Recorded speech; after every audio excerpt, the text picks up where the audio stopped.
اللهم صل على محمد وعلى آل محمد كما صليت على إبراهيم وعلى آل إبراهيم إنك حميد مجيد اللهم بارك على محمد وعلى آل محمد كما باركت على إبراهيم وعلى آل إبراهيم إنك حميد مجيد সব সময় প্রশংসা করব কার? খাওয়ার সময়, ঘুমানোর সময়। আল্লাহ লক্ষ্মীপুরবাসীকে তুমি কবুল করো। মাদ্রাসাতুল বানাতের আয়োজক কমিটি অনেক চেষ্টা করেছে আপনাদের জন্য সুন্দর ব্যবস্থা করবার। গত বছরের চেয়ে প্যান্ডেল নাকি ডবল করেছে শুনলাম। ডাবল করছে, তারপরেও লোক হয় নাই, জায়গা হয় নাই। তো এগুলো ভালো sign, it's a good sign for the victory of Quran. কোরআনের বিজয়ের জন্য এটা একটা ভালো নিদর্শন, ঠিক কি না? এই কোরআনের আওয়াজকে, এই বিজয়কে কোনো অপশক্তি ঠেকিয়ে রাখতে পারবে না, চিল্লায় বলেন ঠিক কি না? এই মানুষের গণজোয়ার এটা প্রমাণ করে। বিরিয়ানি ছাড়া এত মানুষ, বিরিয়ানি নাই, জিলাপি নাই, খিচুড়ি নাই, সিন্নি নাই, শুধু কোরআনের প্রেমে, একটা কিতাবের প্রেমে। চিল্লায় বলেন তো কিতাবটার নাম কি? কোরআন। তো বাংলাদেশে যারা এই কোরআনের বিরোধিতা করে তাদের খেয়াল করা উচিত, they should understand the pulse of the citizen. জনগণের পালস বোঝা উচিত, যে জনগণ কি চায়, জনগণ কোনটাকে পছন্দ করে, জনগণ কোন দিকে ঝুঁকছে, এটা খেয়াল রাখার দরকার আছে না নেই? আজকের এই লক্ষ্মীপুরের বিশাল মহাসমাবেশ প্রমাণ করে কোরআনের এই ভিক্টরিকে, এই বিজয়কে কেউ থামাতে পারবে। আমরা কোরআনের সাথে থাকতে চাই, আমরা কোরআনকে বন্ধু বানাতে চাই। আমরা দুনিয়াতে যদি কোরআনকে বন্ধু বানাই, আমাদের কবরেও কোরআনকে বন্ধু বানায় দিবে কে? আল্লাহ তুমি আজকের মাহফিলকে কবুল করো। যে ভাইয়েরা, যুবক ভাইয়েরা কষ্ট করে দাঁড়িয়ে দাঁড়িয়ে ধাক্কাধাক্কি করে এই গরমের মধ্যে কথা শুনছে, আল্লাহ তাদেরকে তুমি সাইয়েদানা হামজার সাথে হাসর নসিব করে দাও। যে সমস্ত বোনেরা বিভিন্ন জায়গায় গাদাগাদি করে একসাথে বসে আজকের এই তাফসির মাহফিল শুনছে, তাদেরকেও তুমি ইসলামের জন্য কবুল করো। ঐতিহ্যবাহী মাদ্রাসাতুল বানাত আল ইসলামিয়া ফাজিল ডিগ্রি বিরাহিমপুর বানাত এতিমখানার উদ্যোগে আজকের এই বিশাল তাফসিরুল কোরআনের মাহফিল। আজকের এই প্রোগ্রামে কথা বলেছেন হাফেজ মাওলানা মোহাম্মদ হাবিবুর রহমান যুক্তিবাদী সাহেব,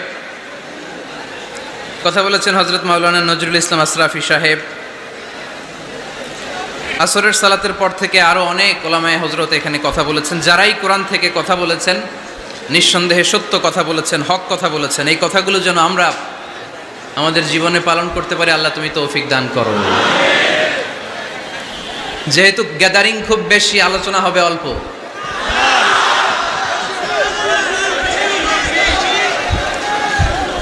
লম্বা চূড়া আলোচনা করা কিন্তু খেলাফুস সুন্নাহ, সুন্নাতের খেলাফ। বিষ্ণু ইসা ইসলাম বলেছেন, খুতাবুকুম তাবিলা ওয়া সালাওয়াতুকুম কাসীরা। কিয়ামতের আগে তোমাদের ইসলামী বক্তব্যগুলো অনেক লম্বা হয়ে যাবে, আর তোমাদের সালাতগুলো খাটো হয়ে যাবে। Your Islamic lectures will be longer and your salah will be shorter. Lecture হয়ে যাবে লম্বা, আর সালাত হয়ে যাবে ছোট বা খাটো। এই আলামতটা সমাজে আছে না নাই? এখন লম্বা চূড়া বক্তব্য হয়, ওয়াজ শুনতে মানুষের ভাল লাগে, কিন্তু নামাজ ভাল লাগে না, আছে না নাই? লক্ষ্মীপুরে নাই মনে হয়। তারপরে এত ওয়াজ এই দেশে হয়, তার সব যদি কাজে লাগতো, মানে জায়গা মতো যদি ডোজ পড়তো, তাহলে তো এদেশের মানুষ সব আল্লাহর ওলি হয়ে যেত, চোর বাটপার খুঁজে পাওয়া যেত। কিন্তু ওয়াজ যত হয় তত হেদায়েত হয় না। এর কারণ বাংলাদেশে সবচেয়ে বেশি ওয়াজ শুনে হচ্ছে এই যে মাইকম্যান যারা আছে, এরা সবচেয়ে বেশি ওয়াজ শুনে, তাই না? সেপ্টেম্বর থেকে এদের ওয়াজ শোনা শুরু হয়েছে, কিন্তু দেখবেন অধিকাংশ মাইকম্যান নামাজই পড়ে না। আজকের মাইকম্যানের কথা বলতেছে না, ও পড়ে। আজকে যেটা আসছে ওইটা পড়ে, কিন্তু বেশিরভাগ মাইকম্যান কি করে না, পড়ে না নামাজ। এটা প্রমাণ করে যে ওয়াজ যত হচ্ছে আসলে হেদায়েত তত হচ্ছে না। এর কারণ হচ্ছে অনেক কারণে মানুষ ওয়াজ শুনতে আসে। কেউ আসে স্লোগান দেওয়ার জন্য, কি দেওয়ার জন্য? কেউ আসে হুজুরের কণ্ঠ শোনার জন্য, কেউ আসে সমাবেশ দেখার জন্য। আবার যারা ওয়াজের আয়োজন করে তাদেরও নানা ধরনের প্ল্যান প্রোগ্রাম। সো হেদায়েতের জায়গাটা দিনকে দিন দুর্বল হয়ে যাচ্ছে। এই মঞ্চগুলো হেদায়েত শূন্য হয়ে যাচ্ছে। একটা সময় ছিল এত ক্যামেরা ছিল না মাহফিলে, ঠিক কিনা? এখন শত শত ক্যামেরা চলে আসে। আমরা রাতে যেই কথা বলি ফজরের আগে ওইটা পাবলিশ হয়ে যায়, ঠিক কিনা? তো যেখানেই যাই আমারে ধরে বলে হুজুর আপনারা ইউটিউবে দেখছি। কই দেখছে? আপনারা দেখছেন নাকি? আপনারাও দেখছেন? তো এটা সহজ হয়ে গেছে এখন। কোরআনের কথা বলা, কোরআনের কথাকে প্রচার করা, কোরআনের কথাকে ছড়িয়ে দেয়া, এখন এটা সহজ হয়ে গেছে আলহামদুলিল্লাহ। তো এই জন্য আমরা যেন এটার ভালো দিকে কাজে লাগাই, আমরা যেন এটার নেগেটিভ সাইডগুলোকে প্রমোট না করি। এই জন্য ওয়াজ শুনতে যারা এসেছেন আপনারা এই নিয়তে আসবেন যে কোরআন সুন্নাহর আলোকে এমন কিছু কথা শুনে যাব আমল করার নিয়তে। কিসের নিয়তে? যাতে আমার জীবনটা পরিবর্তন হয়ে যায়, যাতে এই ওয়াজ শোনাটা আমার জান্নাতে যাওয়ার ওয়াসিলা হয়ে যায়, যাতে আমার নাজাতের ওয়াসিলা হয়, ঠিক কিনা? এরপরে ক্যামেরাম্যান যারা এসেছো তোমরাও নিঃসন্দেহে সেই যতদিন আমরা এই শীতের সিজনে ওয়াজ করি তোমরাও থাকবা। তোমাদের প্রতি নাসিহাত হচ্ছে তোমরাও অনেক বড় সওয়াবের ভাগীদার। এই যে কোরআনের কথাগুলো তোমরা প্রচার করে দিচ্ছ, তোমাদের এখানে কন্ট্রিবিউশনও কম নয়। তবে এখানে তোমাদের স্বচ্ছতা বজায় রাখতে হবে। তো এক আলেম আরেক আলেমকে দেখতে পারে না, একজন আরেকজনের জনপ্রিয়তায় জেলাসি ফিল করে, প্রতিহিংসা পরায়ণ। তো এই প্রভাব যদি যারা ক্যামেরাম্যান তাদের মধ্যেও পড়ে যায় এটা ভয়ঙ্কর হবে। অনেক ইউটিউব চ্যানেলের ওনাররা দেখি দুই বক্তার ছবি দিয়ে এই বক্তা এমনে ওই বক্তা এমনে আর মাঝখানে লিখে রাখছে যুদ্ধ।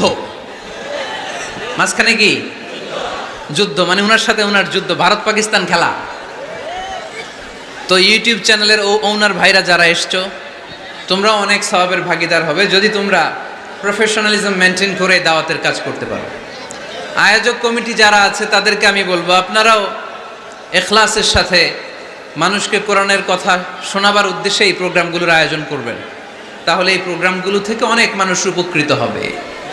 আর সম্মানিত ওলামায়ে কেরাম যারা এই শীতের মৌসুমে কথা বলবেন তাদের কাছে আমি বিনীত অনুরোধ জানাই অন্যের পিছনে লেগে থাকবেন না। আপনার জীবনের সবচাইতে দামি বিষয় হচ্ছে আপনার সময়। আমাদের জীবনের সবচাইতে দামি জিনিস কি?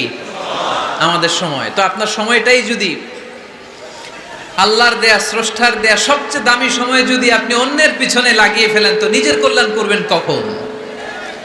এজন্য সম্মানিত ওলামায়ে কেরামদের বলবো আমরা যেন বেশি বেশি স্টাডি করে কোরআন সুন্নাহর আলোকে মানুষকে কথা শোনাতে পারি, যাতে করে লোকজন উপকৃত হয়। আল্লাহ নাসিহাতগুলো যেন আমরা আমাদের জীবনে কাজে লাগাতে পারি, তুমি তৌফিক দাও। আরো জোরে পড়ি আমিন। আমি আপনাদের খেদমতে আমার খুতবার শুরুতে সূরাতু আল জুমাআর 10 নম্বর আয়াত তেলাওয়াত করেছি। কয় নাম্বার শুনতেছেন? কষ্ট হচ্ছে না তো?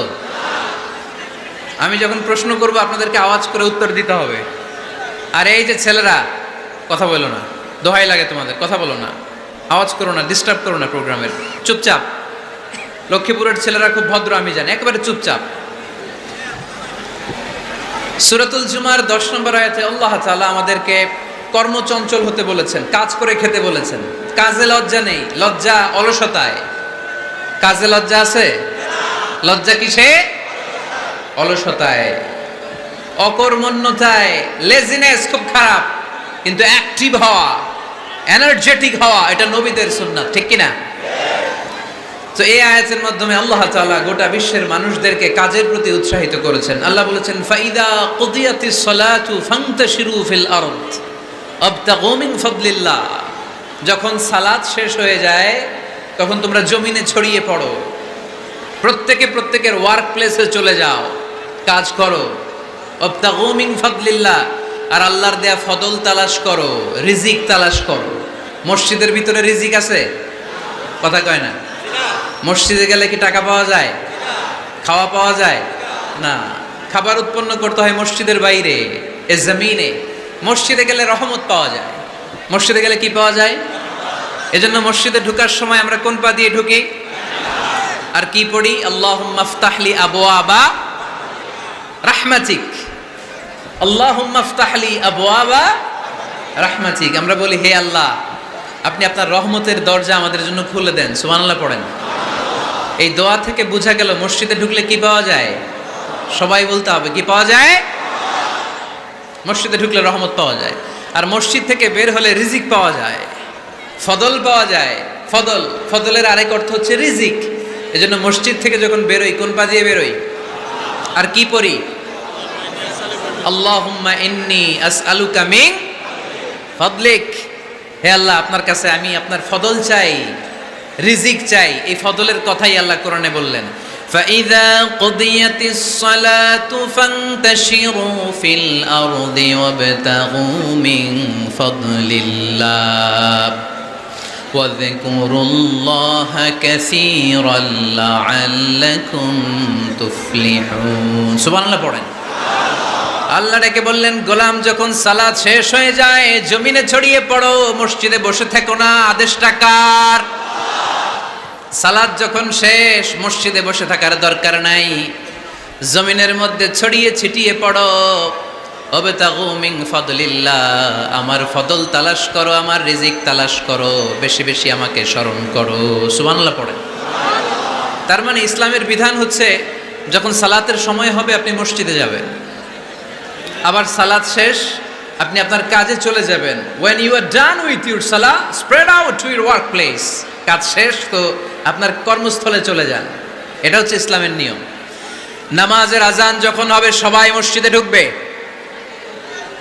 সালাম ফিরিয়ে নামাজ শেষ সবাই মসজিদ থেকে বের হয়ে যাবে। শিক্ষক চলে যাবে স্কুলে,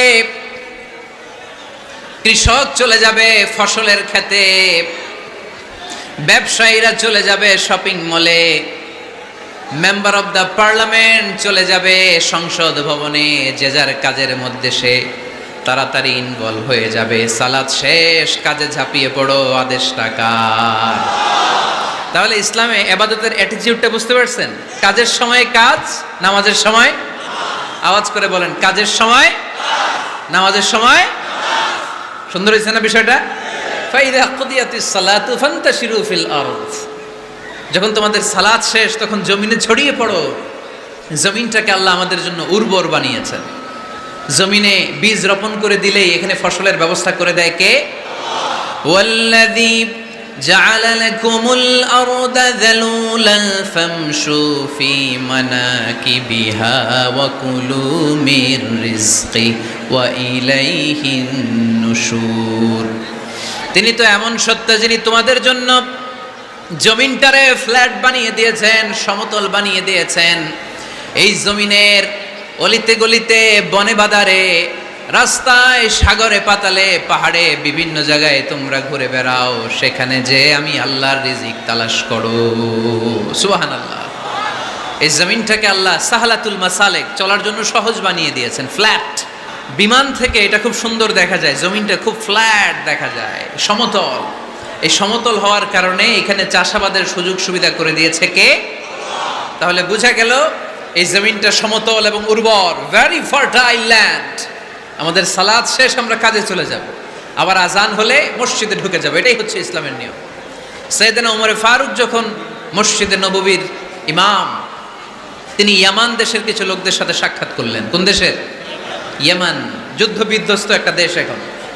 প্রাচীন নগরী হাদ্রামাউত, বা'লাবাক, এই ইয়ামান দেশের কিছু লোকের সাথে তিনি সাক্ষাৎ করলেন। তারা গোল হয়ে বসে থাকে, নামাজের পরে যায় না, বসে বসে সুবহানাল্লাহ পড়ে, আলহামদুলিল্লাহ পড়ে জিকির করে। ওমরে ফারুক ভাবলেন দেখি পরের ওয়াক্তে কি হয়। উনি আসরের নামাজে ইমামতি করতে আসলেন, এসে দেখলেন ইয়ামানের লোকেরা মসজিদের বারান্দায় আশেপাশে বসে আছে, সবাই যায়, এরা যায় না। মাগরিবের সালাতে উনি ইমামতি করতে আসলেন। ওমরে ফারুক নামাজ শেষ করে দেখলেন সবাই চলে যায়, কিন্তু ইয়ামানের লোকগুলো যায় না। এশার সালাত পর্যন্ত তিনি ওয়েট করলেন। এশার নামাজ পড়ে চলে যাওয়ার সময় ওমরে ফারুক দেখলেন সবাই নামাজ পড়ে কাজে চলে যায়, কিন্তু ইয়ামান দেশের লোকগুলো যায় না। ওমরে ফারুক বললেন, মা বালুকুম মা খাতবুকুম, ঘটনা কি, কি হয়েছে তোমাদের? সবাই নামাজ পড়ে চলে যায়, কাজে যায়, তোমরা যাও না কেন? এখানে কি করো? ইয়ামানিরা বলতে শুরু করলো, নাহনু আল মুতাওয়াক্কিলুনা আলাল্লাহ, আমরা এখানে আল্লাহর উপর তাওয়াক্কুল করে বসে আছি। ওমরে ফারুক অবাক হলেন, আনতুম আল মুতাওয়াক্কিলুনা ফিল্লাহ, তোমরা আল্লাহর উপর তাওয়াক্কুল করে বসে আছো? তো এই যে সারাটা দিন ঘাপটি মেরে এখানে বসে থাকলে তোমাদের খাবার আসে কোত্থেকে? উপার্জন হয় কি করে? ইনকাম আসে কোত্থেকে? রুজি রুটি হয় কোত্থেকে? ইয়ামানি লোকগুলো বললো, আমরা এখানে বসে বসে জিকির করি, তেলাওয়াত করি, বুজুর্গের মতো বসে থাকি, আমাদের বুজুর্গিয়া জিকির দেখে আশেপাশের লোকেরা এসে আমাদেরকে খাবার দিয়ে যায়। ওমরে ফারুক বললেন, সর্বনাশ, তাইলে তো তোমরা আল মুতাওয়াক্কিলুনা ফিল্লাহ না, তোমরা হচ্ছে আল মুতাওয়াক্কিলুনা আলা বা'দিকুম বা'দা, একে অপরের উপর নির্ভরশীল। যারা প্লেটে করে খাবার নিয়ে আসে তোমরা তাদের উপর তাওয়াক্কুল করছো, কারণ তারা যদি প্লেট ভরে খাবার নিয়ে আসে তোমাদের পেটে কোনো দানা পানি পড়বে না। তোমরা আল্লাহর উপর মুতাওয়াক্কিলুনা আলাল্লাহ না, তোমাদের সাধ্যের সবটুকু করার পরে তারপরে তোমরা তাওয়াক্কুল করবে। কি সুন্দর ইসলাম! এক সাহাবী বললেন, ইয়া রাসূলুল্লাহ, আমি উটে চড়ে এসেছি, তো আপনি তো আমাদেরকে তাওয়াক্কুলের ওয়াজ করেছেন, আমি ওটের রশিটা গাছের মধ্যে না বেঁধে যদি শুয়ে থাকে আল্লাহর উপর তাওয়াক্কুল করি, ওটটা থাকবে না? বিশ্বনবী বললেন, না, তোমার ওট থাকবে না, আগে রশি দিয়ে ওটটা বাঁধো, ইয়াকিলহা সুম্মা তাওয়াক্কাল আলাল্লাহ, আগে টাইট করে রশি দিয়ে গাছের সাথে ওটের রশিটা বাঁধো, এরপর আল্লাহর উপর তাওয়াক্কুল করো। এইটার নাম তাওয়াক্কুল। চিল্লায় বলেন ঠিক কি না? আপনার পার্টটা আপনার করতে হবে, আপনার যে রোল, এই রোলটা প্লে করতে হবে। আপনার সর্বোচ্চটুকু করার পরে আমরা তাওয়াক্কুল করি একজনের উপর। চিল্লায় বলেন তিনি কে? ওমরে ফারুক বললেন, তোমরা মুতাওয়াক্কিলুনা আলাল্লাহ নাও, তোমরা বের হয়ে যাও, খবরদার এরপরে কোনো দিন তোমাদেরকে যেন এই মসজিদের মধ্যে ঘাপটি মেরে গোল হয়ে বসে থাকতে না দেখা যায়। কারণ ফাইদা কুদিয়াতিস সালাতু ফান্তাশিরু ফিল আরদ ওয়াবতাগু মিন ফাদলিল্লাহ, ইসলামের বিধান হচ্ছে যখন নামাজ শেষ মসজিদে বসে থাকা যাবে? চিল্লায় বলেন বসে থাকা যাবে? যাবে না। সর্বোচ্চটুকু করে তারপরে আপনাকে বের হয়ে যেতে হবে। প্রতিদিন সকালবেলা পাখির বাসা থেকে দেখবেন পাখিগুলো খালি পেটে বের হয়ে যায়। আপনাদের এই এলাকায় পাখির বাসা আছে? কি পাখির বাসা আছে? হ্যাঁ, সব পাখি আছে।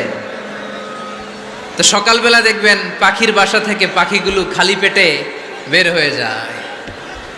বিকেল বেলায় পাখিগুলোর ওদর পূর্তি করে পেট ভর্তি করে আবার পাখির নিড়ে ফিরিয়ে দেয় কে? কারণ পাখিগুলো তাওয়াক্কুল করেছে কার উপর? পাখিগুলো তাওয়াক্কুল করে যদি পাখির নিড়েই বসে থাকতো ওদের পেটে খাবার আসতো? কথা বলেন। বিশ্বনবী এটাই বললেন, তাকদু খিমাসান ওয়া তারুহু বিতানান, তোমরা যদি পাখির মতো তাওয়াক্কুল করো, মানে আল্লাহর উপর তাওয়াক্কুল করে জমিনে বের হয়ে যাও, তোমাদেরও রিজিকের দায়িত্ব নিয়ে নিবে কে? সকালবেলা প্রতিটা পাখি না খেয়ে বের হয়ে যায়, একটা পাখির পেটের ভেতরে কোনো দানা পানি নাই, কিন্তু আল্লাহর উপর তাওয়াক্কুল করে পাখিগুলো যখন বের হয়ে যায় বিকেলবেলা পেট ভর্তি করে ওদর পূর্তি করে আবার পাখির নিরে পাখিগুলোরে ফিরিয়ে দেয় কে? পাখিগুলোকে আমাদের মতো খাবার জমা করে রাখতে পারে? আমরা তো 7 দিনের বাজার একবারে করে ফ্রিজে রাখি। পাখিদের ফ্রিজ আছে না? আছে। আমাদের অতিরিক্ত টাকা হলে আমরা ব্যাংকে ব্যালেন্স করে রাখতে পারি, অ্যাকাউন্ট করে রাখতে পারি। পাখিরাও তো অ্যাকাউন্ট করে রাখে না? না, প্রতিদিন না খেয়ে বের হয়। কালকে ওই পাখিটা কি খাবে, কোন জায়গা থেকে তার রিজিকের ব্যবস্থা হবে আল্লাহ ছাড়া কেউ জানে। এটার নাম তাওয়াক্কুল। এটার নাম কি? আমাদের সাধ্যের, আমাদের ক্যাপাসিটি, আমাদের ক্যাপাবিলিটির সবটুকু করে আমরা তাওয়াক্কুল করি একজনের উপর। চিল্লায় বলেন তিনি কে? এজন্য ইসলাম আমাদেরকে শিখায়, সালাত যখন শেষ বের হয়ে যাও, কাজে নেমে পড়ো। কাজে কোনো লজ্জা নাই, পরিশ্রমে কোনো লজ্জা আছে? যিনি রিক্সা চালায় এতে তার কোনো লজ্জা আছে? দিনমজুর, কুলি, ঠেলা গাড়ি চালায়, ছোট্ট ব্যবসা করে, এতে কোনো লজ্জা আছে? লজ্জা নাই। খেয়াল রাখবেন, লজ্জা হচ্ছে অলসতায়। লজ্জা কিসে? বিষ্ণু ঈসা ইসলাম বলেছেন, মা আকালা আহাদুন তুআমান কাত্তু খায়রুম মিন আইয়াকুলা মিন আমালি ইয়াদি, নিজ হাতে উপার্জিত খাবারের চেয়ে, অর্থের চেয়ে শ্রেষ্ঠ খাবার পৃথিবীর কোনো মানুষ কোনোদিন ভক্ষণ করে নাই। চিল্লায় কোন সুবহানাল্লাহ। শ্রেষ্ঠতম খাবার নিজ হাতে উপার্জিত খাবার। ঘাম জড়িয়ে যে অর্থ উপার্জন করা হয়, যে ইনকাম করা হয়, এটা হালাল। আর হালাল খেয়ে দোয়া করলে কবুল করে কে? এজন্য খেটে খাওয়া মানুষ, শ্রমজীবী মানুষ আর মেহনতি মানুষদেরকে বিশ্বনবী খুব ভালোবাসতেন। তারা বিশ্বনবীর বন্ধু আর বিশ্বনবী ছিল তাদের বন্ধু। সুবহানাল্লাহ পড়েন। এত ভালোবাসতেন বিশ্বনবী খেটে খাওয়ার মেহনতি মানুষদেরকে। সব সময় বিষ্ণু ইসলাম তাদের জন্য দোয়া করতেন। এজন্য যারা খেটে খায় তারা কপালওয়ালা, তারা মুস্তাজাবুদ দাওয়া। তারা কি মুস্তাজাবুদ দাওয়া? মানে এমন ব্যক্তি যে ব্যক্তি দোয়া করতে দেরি হয় কিন্তু দোয়া কবুল হতে দেরি হয় না। আপনারা এখানে ব্যবসা করেন কে কে? দেখি তো হাত তোলেন তো। ব্যবসা, মাশাআল্লাহ, অনেক ব্যবসায়ী আছে তো দেখি। আচ্ছা, হাত নামান। চাকরি করেন কে কে? চাকরি, চাকরিও তো অনেক করে দেখি, হাত নামান। প্রবাসী, ছুটিতে দেশে আসছেন। হুজুর আমি আছি কই? আপনি দেখতে আসছেন? মাশাআল্লাহ। কোন দেশে থাকেন? সৌদি আরব। আলহামদুলিল্লাহ। সৌদিতে ভাল লাগে নাকি সৌদি স্বপ্নের দেশ, খাটতে খাটতে জীবন শেষ? ইনশাআল্লাহ। আচ্ছা, ইউনিভার্সিটির স্টুডেন্ট আছো কারা কারা দেখি? মাশাআল্লাহ, হাত নামাও। ক্লাস 5 থেকে ইন্টারমিডিয়েট পর্যন্ত পড়াশোনা করতেছো অথবা দাখিল আলিম পর্যন্ত, কারা কারা দেখি? মাশাআল্লাহ, হাত নামাও, হাত নামাও। একবারও যারা হাত তোলেন না এবার তারা হাত তোলেন। আন্নেরা কি করেন? হ্যাঁ, বেকার।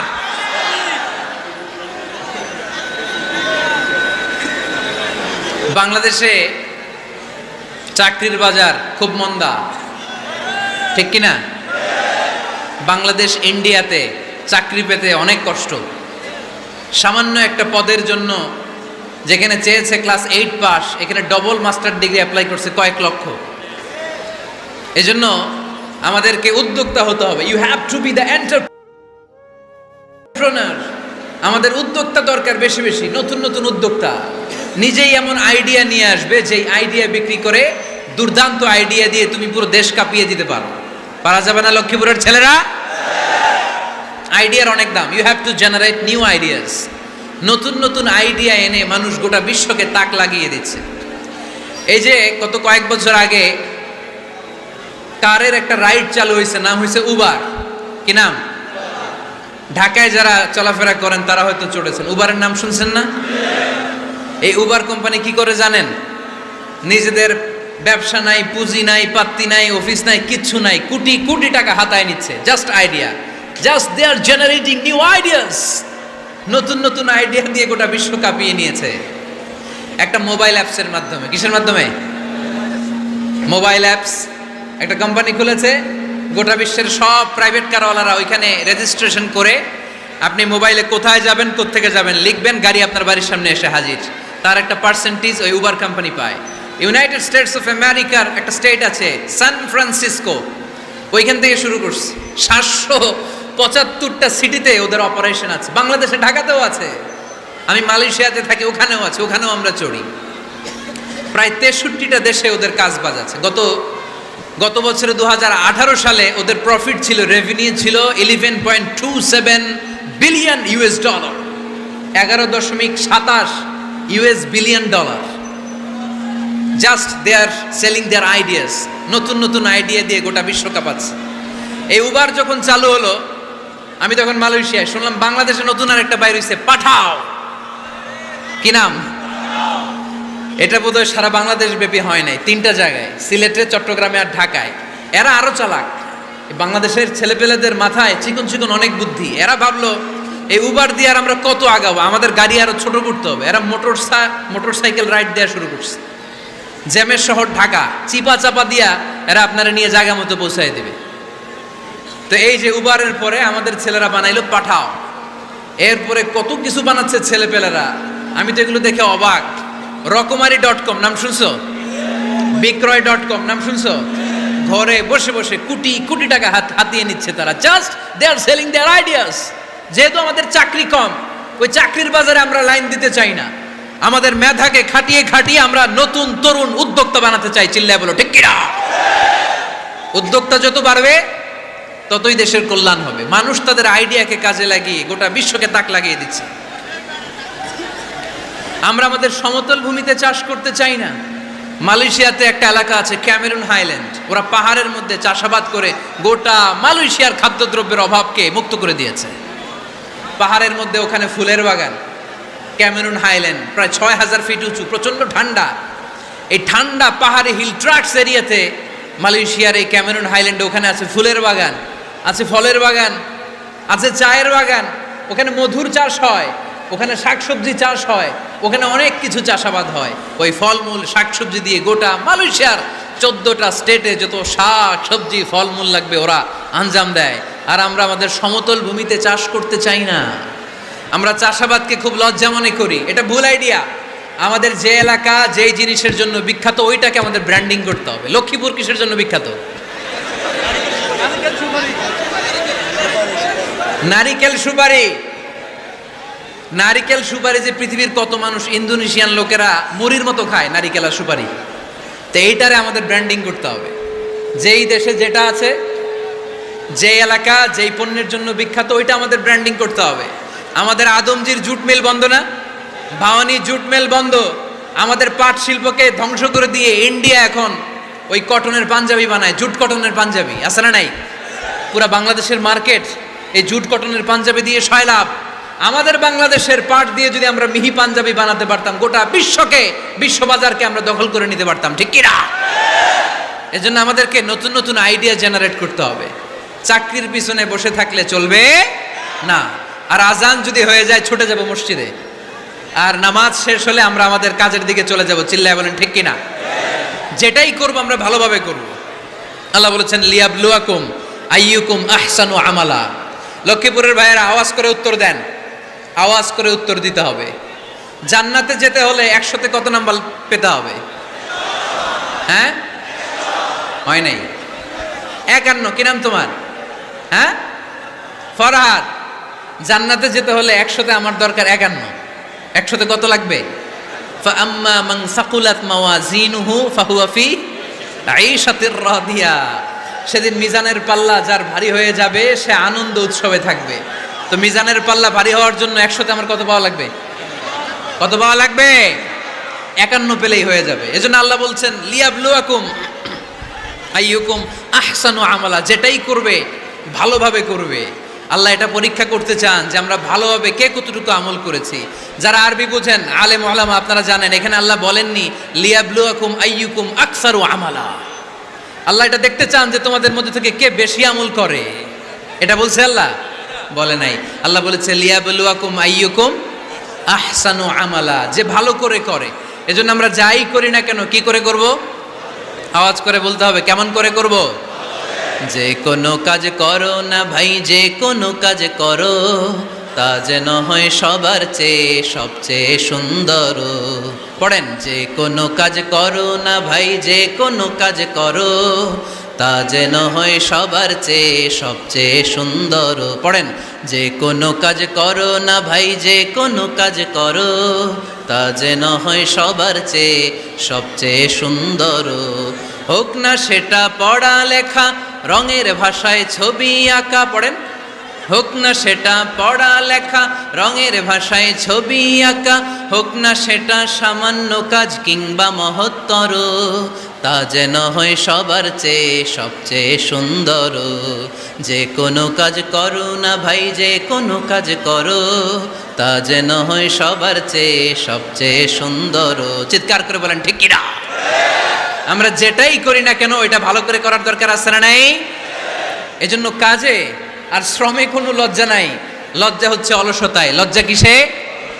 অলসতায়। বিষ্ণু ঈসা ইসলামের কাছে এক সাহাবী এসে বলল, ইয়া রাসূলুল্লাহ আ'তিনি শাইআন, আপনি আমাকে কিছু দান করেন, আমার কিছুই নাই। বিষ্ণু বললেন, তোমার কিছু নাই? সাহাবী বললেন, ইয়া রাসূলুল্লাহ ঘরে আমার শুধু 2টি জিনিস আছে। কয়টা? চিল্লায় বলেন কয়টা? এক হচ্ছে একটা জামা, 2 হচ্ছে পানি খাওয়ার একটা জগ। বিষ্ণু বললেন, এই 2টাই নিয়ে আস। বিশ্বনবীর কথা শুনে ওই সাহাবী ঘর থেকে জামা নিয়ে আসলেন, পানি খাওয়ার জগ নিয়ে আসলেন। বিশ্বনবী সাল্লাল্লাহু আলাইহি ওয়াসাল্লাম ওনার মুবারক হাত দিয়ে এক হাতে জামা ধরে আরেক হাতে পানির জগটা ধরে সাহাবীদের দিকে উদ্দেশ্য করে বললেন, মাইয়াশতারি হাদাইন, এই দুইটা জিনিস কেনার মতো কে কে আছে দেখি। কয়েকজন হাত তুললো। বিশ্বনবী বললেন, কত দিয়ে কিনবা? এক সাহাবী বলে, ইন্নী আশতারি হিমা বিদিরহাম, ও নবী, যদিও এগুলো আমার দরকার নাই, কিন্তু আপনি যেহেতু নিলামে ডাক তুলেছেন, ইয়া রাসূলুল্লাহ, ইয়া হাবিবাল্লাহ, আপনার সম্মানে আমি 1 দিরহাম দিয়ে দুইটা জিনিস কিনে নেব। 1 দিরহাম, একটা জামা, একটা পানি খাওয়ার জগ, দাম কত? 1 দিরহাম। বিশ্বনবী বললেন, না না, 1 দিরহাম তো অনেক কম হয়ে যায়, মাইয়াজিদু আলা যালিক, এর চেয়ে বেশি দামে কে কিনবা? আরেক সাহাবী হাত তুলে বলতে লাগলো, ইয়া রাসূলুল্লাহ, ইয়া হাবিবাল্লাহ, ওয়া ইন্নী আশতারিহিমা বিদিরহামাইন, আমি এই জামাটার পানি খাওয়ার জগটা 1 দিরহাম নয় 2 দিরহামের বিনিময়ে কিনতে চাই। বিষ্ণু ঈসা ইসলাম ওই সাহাবাকে দিয়ে দিলেন। দিয়ে 2 দিরহাম নিয়ে যে লোকটা ভিক্ষা করতে এসেছিল তার হাতে 2 দিরহাম দিয়ে বললেন, যাও 1 দিরহাম দিয়ে ঘরে খাবার কিনে দিয়ে আসো, আরেক দিরহাম দিয়ে একটা কুঠার কিনে নিয়ে আসো। শুনতেছেন? কি কিনে নিয়ে আসো? কুঠার দিয়ে কি করে? গাছ কাটে। ওই সাহাবী কুঠার কিনে নিয়ে আসার পরে বিশ্বনবী নিজ হাতে কুঠারের মধ্যে একটা কাঠের হাতল লাগাই দিলেন। আল্লাহু আকবার! হাতল ছাড়া কুঠার ইউজ করা যাবে? বিশ্বনবী নিজ হাতে ওই কুঠারের ভেতরে একটা হাতল লাগাই দিলেন আর বললেন, লা উরিদু আন আরাকা 15 আইয়াম, এই কুঠার নিয়ে জঙ্গলে যাও, গায়ে অনেক শক্তি আছে, কাঠ কাটো, এই কাঠ কেটে বাজারে বিক্রি করো, সামনের 15 দিন যেন আমি আমার চোখের সামনে তোমার না দেখি। বিশ্বনবীর পরামর্শ অনুযায়ী কুঠার নিয়ে ওই সাহাবী জঙ্গলে চলে গেলেন। কাঠ কেটে বাজারে বিক্রি করতে করতে 15 দিন পরে 10 দিরহাম নিয়ে বিশ্বনবীর দরবারে হাজির হয়ে গেলেন। 10 দিরহাম নিয়ে বিশ্বনবীর কাছে হাজির হয়ে গেলেন। সাহাবী এসে বলল, ইয়া রাসূলুল্লাহ, এখন আর আমার ভিক্ষা করা লাগে না, আমার গায়ে অনেক শক্তি আল্লাহ দিয়েছে, আই এম ভেরি এনার্জেটিক, আপনার দেয়া বরকতের কুঠার দিয়ে আমি কাঠ কেটে কেটে স্বাবলম্বী হতে শুরু করেছি। সুবহানাল্লাহ পড়েন। আমি এখন 10 দিরহামের মালিক। বিশ্বনবী বললেন, লা আইয়াহতাতিবা আহাদুকুম হুজমাতান আলা যাহরিহি খায়রুম মিন আইয়াসআলা শাইআন ফায়ু'তিয়াহু আও ইয়ামনাহু, যাদের গায়ে শক্তি আছে তারা ভিক্ষা না করে কাঠ কেটে পিঠে সেই বোঝা নিয়ে বাজারে বিক্রি করা অনেক ভালো, কারণ কারো কাছে যদি তুমি হাত পাতো সে দিতেও পারে, নাও দিতে পারে, আর কষ্ট করলে কষ্ট কোনোদিন বৃথা যায় না। চিল্লায় বলেন ঠিক কিনা? বিষ্ণু ঈসা ইসলামের অনুপ্রেরণায় এই সাহাবা অল্প কিছুদিনের ব্যবধানে স্বাবলম্বী হয়ে গেলেন। What is the moral of the story? বিশ্বনবীর এই প্রফেটিক স্টোরি থেকে আমাদের কি শিক্ষা? লেসন নাম্বার 1, বিশ্বনবী চাইলেই ওই 2 দিরহাম দিয়ে বলতে পারতো, যাও খাবার দাবার কিনে ফ্যামিলিতে দিয়ে আসো। সে ওই 2 দিরহাম নিয়ে খাবার দাবার কিনে ফ্যামিলিকে খাইয়ে রাত্রে আবার ভিক্ষায় নামতো। কথা কন? রাত্রে কি করতো? ভিক্ষায় নামতো। বিষ্ণু ঈসা ইসলাম তাকে কাজ করে খাওয়ার জন্য উৎসাহ দিলেন। পাশাপাশি বিষ্ণু ঈসা ইসলাম পার্মানেন্ট সলিউশন দিলেন। এজন্য পার্মানেন্ট সলিউশনের ব্যবস্থা করতে হবে। অনেকে আমরা যাকাত দেই, যাকাতের শাড়ি দেই, যাকাতের লুঙ্গি দেই, আছে না নাই? লক্ষ্মীপুরে এরকম দেয় নাকি? কি দেয়? হ্যাঁ, গাড়ি, গাড়ি দেয়, শাড়ি না। যাকাতের শাড়ি, যাকাতের লুঙ্গি বলতে কোনো কথা ইসলামে নাই। এগুলো খুব কম দামি শাড়ি, যাদেরকে এগুলো দেয়া হয় তাদেরকে অপমান করা হয়, ঠিক কিনা? আল্লাহ বলেছেন, ওয়ালাকাদ কাররামনা বানি আদম, I have dignified the status of the sons of Adam, আমি আদমের সব সন্তানদেরকে সম্মানিত করেছি। সুবহানাল্লাহ পড়েন। আপনাদের চেয়ে সম্মানিত কেউ আছে? মানুষের চেয়ে সম্মানিত গোটা বিশ্বে আর কোনো মাখলুকাত আছে? নাই। এজন্য যাকাতের শাড়ি দেয়া যাবে না, যাকাতের লুঙ্গি দেয়া যাবে না। যাকাতের শাড়ি আপনারা দেখছেন, এটারে একবার ধোয়ার পরে দ্বিতীয়বার পরা যায় না। মশারি কি পাতলা, এর চেয়েও পাতলা। এই জন্য যাকাতের শাড়ি, যাকাতের লুঙ্গি বলতে ইসলামে কোনো পরিভাষা নাই। আপনাকে স্বাবলম্বী করে দেওয়ার চেষ্টা করতে হবে।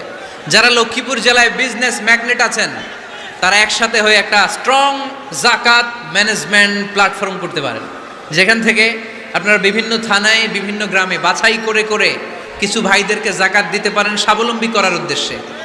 যেই ফ্যামিলিকে আছে, কি নাম এটার? পল্লী উন্নয়ন ক্লাব।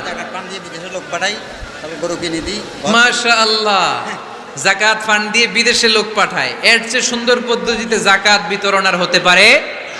যেই লোকটাকে, যেই ছেলেটাকে বিদেশে পাঠানো হয়েছে, ওই ফ্যামিলিটা আর কোনোদিন জাকাতের শাড়ি নেওয়ার জন্য লাইনে দাঁড়াবে? যেই ছেলেটাকে ওনারা অস্ট্রেলিয়ান গাভী কিনে দিছে, দুধ বিক্রি করে যেই ফ্যামিলিটা স্বাবলম্বী হতে শুরু করেছে, তারা আর কোনোদিন জাকাতের লাইনে যেয়ে দাঁড়াবে না। এজন্য জাকাত দিতে হবে স্বাবলম্বী করার জন্য। ইসলাম আমাদেরকে এটাই শিখিয়েছে, কাজ করে খেতে হবে। কাজে লজ্জা নেই, লজ্জা হচ্ছে অলসতায়। লজ্জা কিসে? আজকের আলোচনা থেকে এটা মুখস্থ করে নিতে হবে, কাজে লজ্জা নেই। লক্ষ্মীপুরের ইয়াংস্টারেরা শ্রমে লজ্জা নেই, পরিশ্রমে লজ্জা নেই, লজ্জা অলসতায়। লজ্জা কিসে? আরো জোরে। নবীরা কি এমনি এমনি বসে বসে খাইছে? কঠিন পরিস্থিতিতেও নবীরা পরিশ্রম করে উপার্জন করা লেগেছে, ঠিক কিনা? সাইয়েদনা মারিয়াম আলাইহিস সালাম, যার নামে আল্লাহ তাআলা কোরআনে একটা সূরা দিলেন, উনি পৃথিবীতে এমন একজন মহিয়সী নারী, যেই নারীর গর্ভে, যেই নারীর পেটের ভেতরে স্বামীর স্পর্শ ছাড়া সন্তান দিয়েছে কে? সাইয়েদনা ঈসা আলাইহিস সালাম পেটে আসলেন, মারিয়াম আলাইহিস সালাম লজ্জা পেলেন। হায় হায়, কেমন করে এলাকাবাসীদের কাছে আমি আমার মুখ দেখাবো? বিয়ে করি নাই, স্বামী নাই, বিয়ে হয় নাই, স্বামী নাই, কিন্তু পেটে সন্তান চলে এসেছে। হায় হায়, এলাকায় কেমনে মুখ দেখাবো? লজ্জায় পড়ে মারিয়াম আলাইহিস সালাম এলাকা থেকে চলে গেলেন। কি অবাক করা কাণ্ড! বাচ্চা ভূমিষ্ঠ হওয়ার জন্য, বড় হওয়ার জন্য 6 মাস 7 মাস লাগে নাই, পেটে বাচ্চা আসার সাথে সাথে বাচ্চাটারে বড় করে দিয়েছে কে? সাইয়েদাতুনা মারিয়াম আলাইহিস সালাম এবার বসে পড়লেন, বুঝতে আরম্ভ করলেন প্রেগন্যান্সির পেইন উঠেছে। হঠাৎ করে পেট থেকে বাচ্চা ভূমিষ্ঠ হয়ে যাওয়ার পরে উনি কাঁপতে আরম্ভ করলেন। ক্ষুধার চোটে খাবার কিছু নাই, সামনে ঝর্ণা, উপরে একটা খেজুর গাছ। সাইয়েদনা ঈসা আলাইহিস সালামকে কোলে নিয়ে মারিয়াম আলাইহিস সালাম মনে মনে ভাবে, হায় রে, কেউ যদি একটু খেজুর পেড়ে দিত, এই ক্ষুধার মুহূর্তে আমি খেজুর খেয়ে পেটের ক্ষুধা নিবারণ করতাম। রব্বুল আলামিন মারিয়ামকে উদ্দেশ্য করে আয়াত নাজিল করে দিলেন, ওয়া হুজ্জি ইলাইকি বিজিযিন নাখলাতি তুসাকিত আলাইকি রতবান জানিয়া। কোরআন সাক্ষী, হুজ্জি ইলাইকি বিজিযিন নাখলা, এর মানে হচ্ছে মারিয়াম, কেউ পেড়ে দিবে না, একটু কষ্ট করে হাতটা উঁচু করে খেজুরের ডালা ধরে ঝাঁকুনি মারো, টসটসে কাঁচা পাকা খেজুর নিচের দিকে পড়বে, তারপর তুমি তুলে খাবে। সুবহানাল্লাহ পড়েন। আল্লাহ চাইলে অটোমেটিক্যালি কারামাত হিসেবে খেজুরগুলো নিচে ফেলতে পারতেন না? কথা কোন? খেজুরগুলো অটোমেটিক্যালি নিচের দিকে পড়ছে? পড়ে নাই। আল্লাহ শিক্ষা দিয়েছে, যেই পরিস্থিতিতে থাকো না কেন, তোমাকে শ্রম ব্যয় করে, কষ্ট করে তোমার উপার্জন করতে হবে, রিজিকের বন্দোবস্ত করতে হবে। চিল্লায় বলেন ঠিক কিনা? ইসলাম আমাদেরকে এটাই শিখিয়েছে, কাজে লজ্জা নাই। আবার বিশ্বনবী বললেন, ইন খামাতিস সাআ ওয়া ফি ইয়াদি আহাদিকুম ফাসিলাতুন, তোমাদের কারো হাতে যদি একটা চারা বীজ থাকে, সে যদি দেখে কিয়ামত হতে শুরু করেছে, ফাইন ইসতাতাআ আন ইয়াগরিসাহা ক্বাবলা আন তাকুমাস সাআ ফালইয়াগরিসহা, কারো হাতে একটা চারা বীজ নিয়ত করেছে, চারা বীজটা রোপণ করবে, ইন দ্য মিন টাইম দেখলো কিয়ামত হতে শুরু করেছে, বিশ্বনবী বললেন, যদি তোমার সুযোগ থাকে কিয়ামত হওয়ার আগে চারা বীজটা রোপণ করে দাও। কথা বুঝতে পেরেছেন? আপনার হাতে একটা চারা বীজ, আপনি প্ল্যান করেছেন এই চারা বীজটা রোপণ করবেন, ইন দ্য মিন টাইম দেখলেন কি হওয়া শুরু হয়েছে?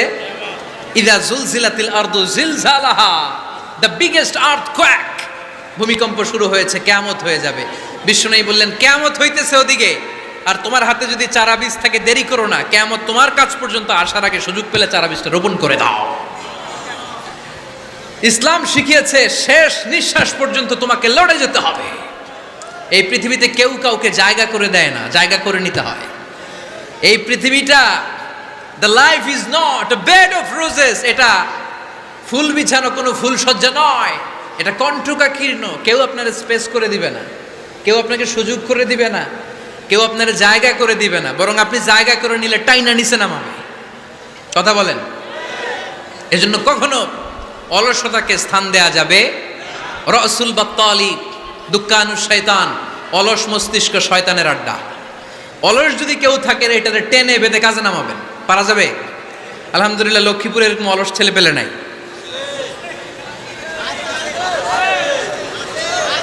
আছে?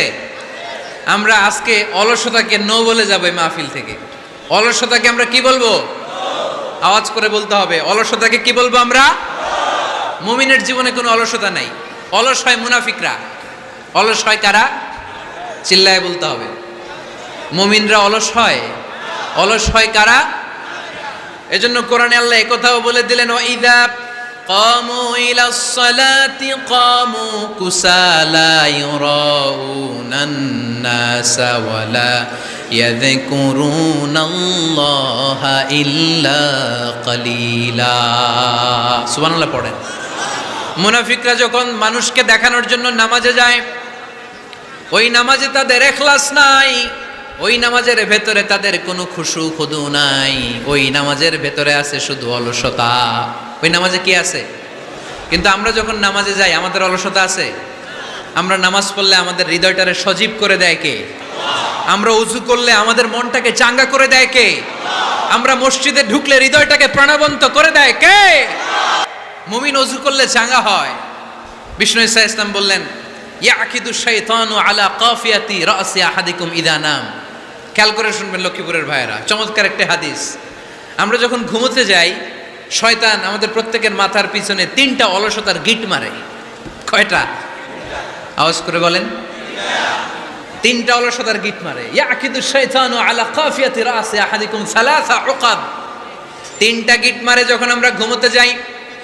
অলসতার 3টা গিট মেরে আমাদের কানের সামনে এসে ফিসফিস করে মন্ত্র পড়তে থাকে, আলাইসা লাইলুন তাওয়িলুন ফারকুদ, আলাইসা লাইলুন তাওয়িলুন ফারকুদ। বিশাল লম্বা রাত, ঘুমাও। অনেক সময় আছে, ঘুমাও। রাত 5টা বেজে যাচ্ছে, তাহাজ্জুদের সময় শেষ হয়ে যাচ্ছে, তখনও শয়তান বলে রাত অনেক লম্বা, ঘুমাও। ফজরের সময় পার হয়ে যাচ্ছে, সূর্য উঠে যাচ্ছে, শয়তান বলে আলাইসা লাইলুন তাওয়িলুন ফারকুদ, এখনো অনেক সময় আছে, লম্বা লম্বা লম্বা চৌড়া রাত পড়ে আছে, তুমি ঘুমাও। বিশ্বনবী বললেন, ফাইনিস্তাইকাযা ওয়া যাকারাল্লাহ ইনহাল্লাত উকদা। আমার উম্মতের কেউ যখন ঘুম থেকে জেগে ঘুম থেকে ওঠার দোয়া পড়া শুরু করে দেয়, অলসতার প্রথম গিটটা সাথে সাথে খুলে দেয় কে? আপনি ঘুম থেকে উঠেই যখন ঘুম থেকে ওঠার দোয়া পড়বেন, আপনার অলসতার প্রথম গিট খুলে দেয় কে? ঘুম থেকে ওঠার দোয়াটা কি? আলহামদুলিল্লাহিল্লাযী আহইয়ানা বা'দামা আমাতানা ওয়া ইলাইহিন নুশুর। প্রশংসা সে আল্লাহ, যে আল্লাহ আমাদেরকে লম্বা একটা ঘুম শেষে, মৃত্যু শেষে আমাদেরকে ঘুম থেকে উঠালেন। এই দোয়াটা পড়ার সাথে সাথে শয়তান যে 3টা গিট মারছে, ওই 3টার একটা খুলে দেয় কে? ফাইন তাওয়াদ্দা ইনহাল্লাত উকদা। ঘুম থেকে জেগে ঘুমের দোয়া পড়ার পরে যখন কেউ ওযু করে ফেলে, অলসতার দ্বিতীয় গিটটাও খুলে দেয় কে? ওযু করার পরে ফাইন সাল্লাত ইন হাল্লাত উকদা, নামাজের মুসল্লায় দাঁড়িয়ে যখন নামাজ শুরু করে দেয়, অলসতার 3 নাম্বার গিটটাও খুলে দেয় কে? 3টা গিট যখন খুলে দেয়, বিষ্ণু ঈসা ইসলাম বললেন, ফাসবাহা নাশীতাল কলব। নাশীত, তখন মুমিন বান্দা সজীব হয়ে ওঠে, প্রাণবন্ত হয়ে ওঠে, উচ্ছ্বসিত হয়ে ওঠে। ওয়া ইল্লা খাবিসান নাফসি কাসলান। আর যদি ঘুমিয়ে থাকে, 3টা গিট তার মাথার পেছনে শয়তানের অলসতার লেগে থাকে, তাহলে তার দিনটা শুরু হয় অলসতা দিয়ে, আর সে হয় অলসতার রাজা। চিল্লায় এখন ঠিক কিনা? এজন্য আমরা কি অলস হতে চাই না কর্মঠ হতে চাই? কোন নবীরা কি অলস ছিলেন? পৃথিবীতে কোন নবী অলস ছিলেন?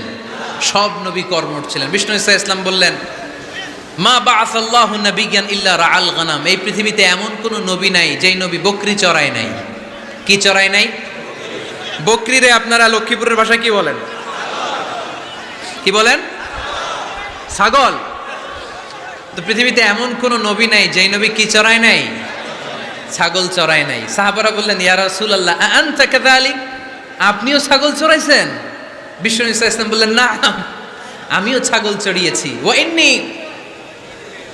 আরআহা আলা কারারাইতি আহলি মক্কা, আমি তো মক্কাবাসীদের অল্প কিছু পয়সার বিনিময়ে তাদের ছাগলগুলোকে চড়িয়ে দিতাম। সুবহানাল্লাহ পড়বেন না?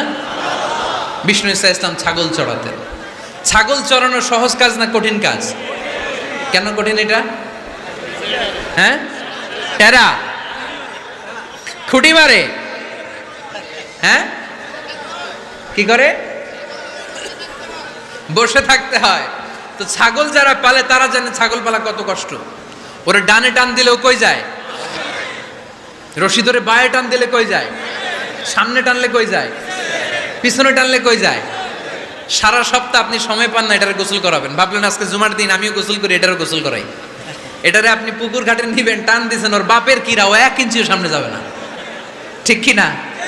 এই টেরা প্রাণী আল্লাহর কি মহিমা! আল্লাহ তাআলা পৃথিবীর সবচেয়ে শ্রেষ্ঠতম মানুষদেরকে ছাগল চড়িয়ে ছেড়েছেন, ঠিক কি না? মা বাআসাল্লাহু নাবিয়্যান ইল্লা রাআল গানাম। এই পৃথিবীতে এমন কোন নবী ছিল না যে নবীরা ছাগল চড়ায় নাই। আল্লাহ বুঝাতে চাইলেন ছাগল চড়ানো অনেক কষ্টের কাজ, অনেক ধৈর্যের প্রয়োজন। এখন নবীরা তোমরা ছাগল চড়াও, কিছুদিন পর ছাগলের চেয়েও টেরা জাতি মানুষ চড়াইতে হবে। মানুষের মধ্যেও টেরা আছে না নাই? ভালো বললে ভালোটা বুঝে না, ডানে যেতে গেলে বায়ে যায়, বায়ে যেতে বললে ডাইনে যায়, এরকম আছে না নাই? সম্মানিত ভাইয়েরা, সমস্ত আম্বিয়া আলাইহিমুসসালাম ওনারা কর্মঠ ছিলেন। সাইয়েদনা আদম আলাইহিস সালাম নিজ হাতে চারা গাছ রোপণ করে চাষাবাদের কাজ করেছেন, সুবহানাল্লাহ পড়েন। সাইয়েদনা ইব্রাহিম আলাইহিস সালাম চাষাবাদের কাজ করেছেন। সাইয়েদনা দাউদ আলাইহিস সালাম নিজ হাতে যুদ্ধের জন্য যে পোশাক পরতে হয়, যেটা পরলে গায়ের মধ্যে ছুরি মারলেও ঢুকে না, ওই শিরস্ত্রাণ বানিয়েছেন, নিজ হাতে তলোয়ার বানিয়েছেন, সুবহানাল্লাহ পড়েন। সাইয়েদনা মুসা আলাইহিস সালাম ছাগল চড়িয়েছেন। সাইয়েদনা মুসা আলাইহিস সালামের মেজাজ নরম না গরম? নবীদের মধ্যে সবচেয়ে বেশি মেজাজওয়ালা নবী ছিলেন মুসা আলাইহিস সালাম। উনিও 8 থেকে 10 বছর সাইয়েদনা শুআয়ব আলাইহিস সালামের এরিয়াতে ছাগল চড়িয়েছেন। চিল্লায়ে বলেন সুবহানাল্লাহ। এজন্য নবীরা যেহেতু কাজ করেছেন, কর্মঠ ছিলেন, আমরাও কর্মঠ হব, ঠিক কি না? সাহাবারাও কর্মঠ ছিলেন, বিশ্বনবীর সাহাবারাও ব্যবসা করতেন। সাইয়েদনা আবু বকরের বিশাল ব্যবসা প্রতিষ্ঠান ছিল, সুবহানাল্লাহ পড়েন। আপনারা হজ উমরা করেছেন কে কে দেখি? করছেন? মাশাআল্লাহ। যারা করে নাই আল্লাহ তাদেরকে আল্লাহর ঘর জিয়ারতের তুমি নসিব করো, আমিন। বিশ্বনবীর মাকবারার সামনে দাঁড়িয়ে আমরা যেন সালাম পেশ করতে পারি, তুমি নসিব করো, আমিন। বাইতুল্লাহ শরীফে এবং মসজিদ নববীতে আমরা যেন সালাত আদায় করতে পারে, আল্লাহ তুমি নসিব করো। সাইয়েদনা আবু বকর রাদিয়াল্লাহু তাআলা আনহুর ব্যবসা প্রতিষ্ঠান ছিল মক্কার কাবা ঘরের পাশেই। ওনার ব্যবসা প্রতিষ্ঠানগুলো যেখানে ছিল ঠিক ওইখানেই সৌদি সরকার এখন শপিং মল বানিয়ে দিয়েছে, মাতজার আবু বকর। মক্কা শহরের যেখানে বহিরাগতরা এসে ওখানে ছাগল, ওখানে ঘোড়া, উট এগুলো রাখতো, আস্তাবল রাখতো, ঘোড়া আর উট যেখানে রাখা হতো ঠিক ওই জায়গায় সৌদি সরকার ওটার পার্কিং লট বানায় দিচ্ছে। মানে যেইখানে আগে সাহাবাদের ব্যবসার জায়গা, ওইখানে বর্তমানে শপিং মল। যেখানে আগের সময়কাল সাহাবারা উট আর ঘোড়া রেখে বাঁধতো, ওইখানে এখন গাড়ি ঘোড়া রাখার ব্যবস্থা করা হয়েছে। সাইয়েদনা আবু বকর অনেক বড় ব্যবসায়ী ছিলেন। ওনার নিজ টাকা দিয়ে হাবাসা থেকে আসা সাইয়েদনা বেলালকে তিনি 20,000 স্বর্ণ মুদ্রা দিয়ে উমাইয়া ইবনে খালাফের কবল থেকে তিনি মুক্ত করেছেন। সাইয়েদনা উসমান যুন্নুরাইন বড় ব্যবসায়ী ছিলেন। নিজের টাকা দিয়ে মদিনার মুসলমানেরা পানি খেতে পারে না, বিরে রুমা নামে একটা কুয়া ছিল, এই কুয়ার মালিক ছিল ইহুদি। মুসলমানেরা পানি খেতে গেলে এসে বকা দিত, পানি খেতে দিত না। বিশ্বনবী বললেন আমার সাহাবীদের মধ্যে এমন কি কেউ নাই নিজের অর্থায়নে বীরে রুমা কিনে মুসলমানদেরকে দিয়ে দিবে? সাইয়েদনা উসমান যুন্নুরাইন বলল ইয়া রাসূলুল্লাহ, আপনার খেদমতে আমি হাজির। মুহূর্তের মধ্যে সাইয়েদনা উসমান যুন্নুরাইন নিজের অর্থায়নে বীরে রুমাটা কিনে মুসলমানদের জন্য সদকা করে দিয়েছে। তো ব্যবসা না করলে, কর্মঠ না হলে, উপার্জন না হলে সদকা করা যাবে? চিল্লায় বলেন করা যাবে। সুনানে তিরমিজির বর্ণনা, বিষ্ণু ঈসা ইসলাম মক্কা থেকে যত সাহাবারা হিজরত করে মদিনায় এসেছে, মদিনাতে কোনো না কোনো সাহাবার সাথে বিশ্বনবী ভ্রাতৃত্বের বন্ধনে আবদ্ধ করে দিয়েছে, সুবহানাল্লাহ পড়েন। এজন্য মক্কা থেকে যারা এসেছে এদেরকে বলে মুহাজির, এদেরকে কি বলে? আর মদিনায় যারা ছিল এদেরকে বলে আনসার, এদেরকে কি বলে? আওয়াজ করে উত্তরে দিবেন। মক্কা থেকে যারা এসেছে তাদের নাম মুহাজির, আর যারা মদিনার সাহাবী তাদের নাম আনসার। আজকে এই মাহফিলে লক্ষ্মীপুর এর বাইরে থেকে কারা কারা আসছেন দেখি?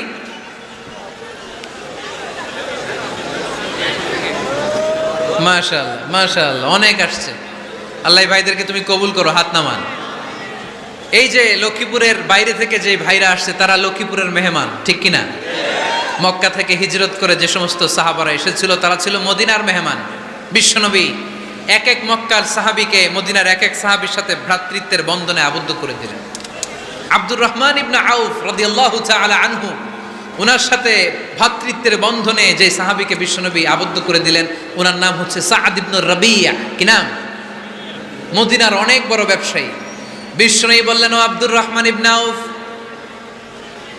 সম্পদ ছেড়ে দিয়ে, পরিবার ছেড়ে দিয়ে, স্থাবর অস্থাবর সব ছেড়ে দিয়ে আল্লাহ রাসূলের ভালোবাসায় মক্কা থেকে মদিনায় এসেছো। মদিনায় তোমার চিন্তা নাই, সাদ ইবনুর রবিকে আমি তোমার ভাই বানিয়ে দিলাম। সাদ ইবনুর রবি তোমার আপন ভাইয়ের মতো। সাদ ইবনে রবি বলল, আব্দুর রহমান, জীবনে তোমারে কোনোদিন দেখি নাই, তোমারে আমি চিনি না, তোমার নাম শুনি নাই, কিন্তু বিশ্বনবী তো তোমার দায়িত্ব আমাকে দিয়েছে। আমার চেয়ে বড় ধনী এই মদিনার মধ্যে দ্বিতীয় কেউ নাই। আজ থেকে তুমি আমার ভাই, আজ থেকে তুমি আমার কি? আল্লাহ আমাকে যত সম্পত্তি দান করেছে তার অর্ধেক সম্পত্তি আমি তোমার নামে দিয়ে দিলাম। ও আব্দুর রহমান ইবনে আউফ, শুধু তাই নয়, রব্বুল আলামিন আমাকে দুইজন স্ত্রী দিয়েছে। কয়জন? তুমি দেখো আমার কোন স্ত্রীকে তোমার বেশি ভালো লাগে, যার নাম তুমি বলবে সাথে সাথে আমি তারে তালাক দিয়ে দিব। তার ইদ্যত পালন শেষে তুমি তাকে বিয়ে করে তোমার সাথে নিয়ে যাবা। সুবহানাল্লাহ পড়ে। কারণ বিশ্বনবী তোমার দায়িত্ব আমার কাছে দিয়েছে, তুমি আমার ভাই, আমি মদিনার সবচেয়ে বড় ধনী, আমার অর্ধেক সম্পদ আমি তোমারে দিয়ে দিব, আমার দুই স্ত্রীর এক স্ত্রীকে তোমারে দিয়ে দিব। সাইয়েদনা আব্দুর রহমান ইবনে আউফ এই কথা শুনে অবাক হলেন। অবাক হয়ে উনিও এক অবাক কথা বললেন। উনি বললেন, লা হাজাতা লি ফি ইয়া আখি, ও আমার প্রাণের ভাই, তোমার কথা শুনে আমার হৃদয়টা ভরে গিয়েছে, কিন্তু তোমার সম্পদেরও দরকার আমার নাই, তোমার স্ত্রীরও দরকার আমার নাই।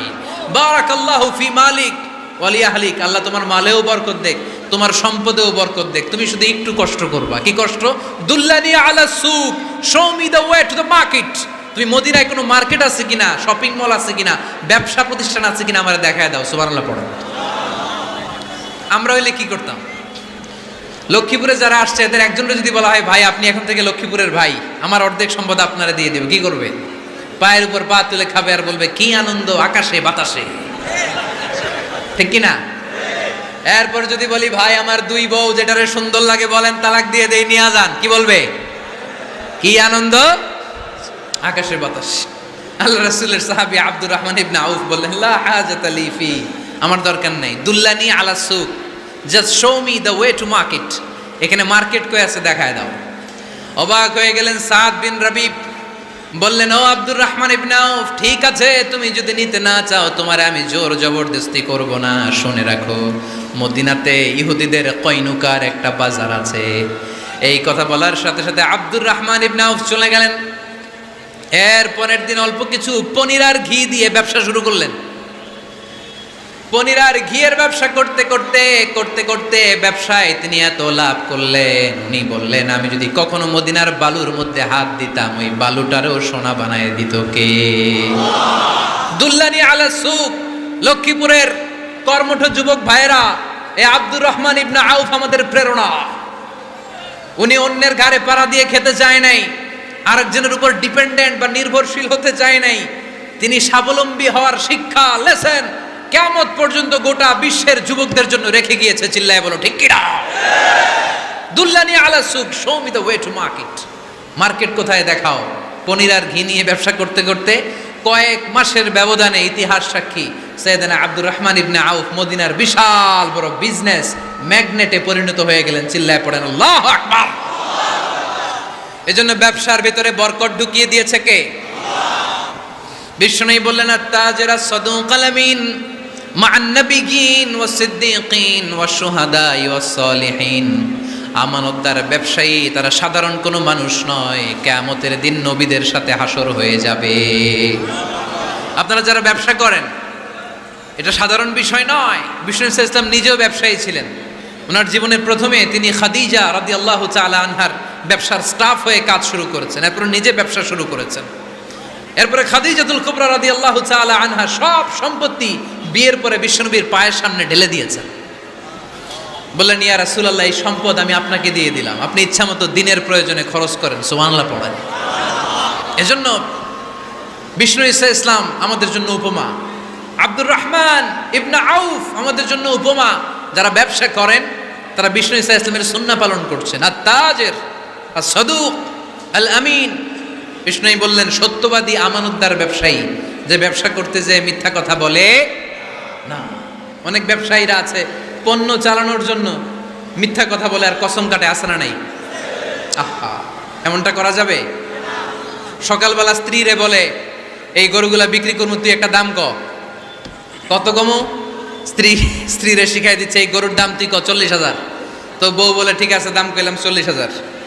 তো এরপরে বাজারে যখন গরু বিক্রি করতে যায়, একজন যখন বলে যে ভাই এটা 30,000 টাকা দিয়ে কিনবো, কয় ভাই আল্লাহর কসম সকালে একজন 40,000 দাম কইছে, আমি দেই নাই।